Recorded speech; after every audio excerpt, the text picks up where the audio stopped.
네, 증시 프리즘 박찬희 기자와 함께합니다. 박 기자, 오늘 우리 증시 좋았습니다. 네, 맞습니다. 우리 증시는 3거래일 내리 상승 행진에 성공했습니다. 간밤 뉴욕 증시가 이 우크라이나 평화 협상 이 낙관론에 대해 약해지면서 하락 마감했는데요. 이 여파로 우리 증시는 오늘 하락 출발했지만 외국인과 기관의 수급이 들어오면서 장중 반등에 성공했습니다. 오늘 코스피 지수는 기관의 강한 매수세에 힘입어서 0.4% 올라 2,750선을 회복했는데요. 코스피 지수가 2,750선을 회복한 것은 지난 10일 이후 33거래일 만입니다.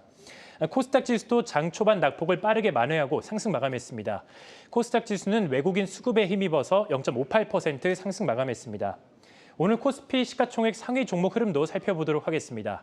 대장주인 삼성전자가 0.4% 하락한 가운데 SK하이닉스, 삼성바이오로직스, 현대차 등이 하락했고요. 반면에 LG에너지솔루션, 네이버 등은 상승 마감했습니다. 이 마리우폴에서 러시아군이 일시 정전을 제한했다는 소식이 영향을 준 걸로 보입니다. 오늘장 특징들 한번 알아볼까요? 네, 첫 번째는 이 외국인이 선택한 종목으로 꼽아봤습니다. 오늘 외국인이 장 막판까지 순매수를 하면서 15거래일 만에 매수세로 돌아서나 했지만 오늘도 어김없이 팔아치웠습니다. 그런데 매도 행진 속에서도 대거 사들인 업종이 있어서 체크포인트로 꼽아봤습니다. 오늘 외국인은 유가증권 시장에서 1,756억 원 순매도했는데요. 이런 가운데 외국인 순매수 상위 5개 업종을 보면 900억 원 가까이 사들인 금융업이 제일 위에 자리를 했고 그 뒤로 화학, 보험, 중형주, 서비스업 등이 자리했습니다. 자, 금융업과 보험에 노란색으로 표시를 해놨는데요. 이 두 업종을 주목해볼 필요가 있습니다. 우크라이나 사태에 대한 긴장감이 여전한 가운데 시장의 관심은 연준의 긴축 속도에 집중이 되고 있는데요. 연준이 거듭 금리 인상을 시사하면서 미 국채 금리가 계속 오르고 있고 이에 따라 국내 금융주와 보험주에도 자금이 몰리고 있습니다. 오늘 하나손해보험이 6% 급등했고 삼성화재와 현대해상도 각각 강세를 보였습니다.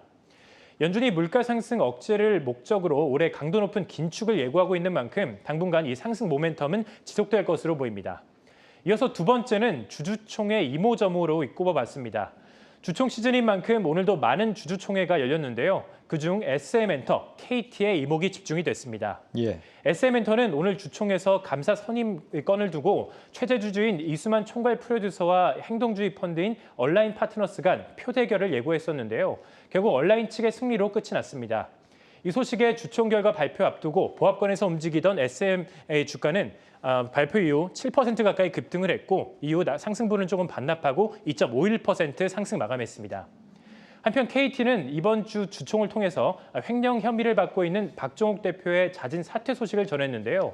여기에 통신사에서 디지털 플랫폼 회사로의 전환 계획도 발표하면서 장 초반부터 주가가 강세를 보였습니다. 발표 이후 4.2% 급등하기도 했는데 오늘장 3.78% 상승 마감했습니다. 네, 이 SM과 KT 소식은 잠시 후에 더 자세히 전해드리도록 하겠고 마지막으로 내일 주목할 이슈들 살펴볼까요? 네, 첫 번째는 한국 수출입 통계로 잡아봤습니다. 수출입 통계는 우리 증시와 이 관계가 높은데요. 주목할 필요가 있습니다. 수출이 늘어났을 때 코스피 지수도 강세를 보였기 때문입니다. 두 번째는 외국인 수급 동향으로 꼽아봤습니다. 외국인이 오늘까지 5거래일 내리 팔아치우면서 내일은 유입이 들어올지 살펴봐야 합니다. 박소영 신영증권연구원은 오늘 외국인 투자자가 선물을 5천 계약 넘게 사들였기 때문에 단기적 선물 방향성이 중요하다라고 설명을 했습니다. 내일 외국인 투자자 포지션이 어떻게 될지 지켜볼 필요가 있습니다. 이런 가운데 증권가에서는 4월 코스피 예상 밴드 구간을 낮게는 2,570선에서 최대 2,950선 이 안에서 움직일 것이라고 전망을 내놨습니다. 네, 증시 프리즘 박찬희 기자였습니다.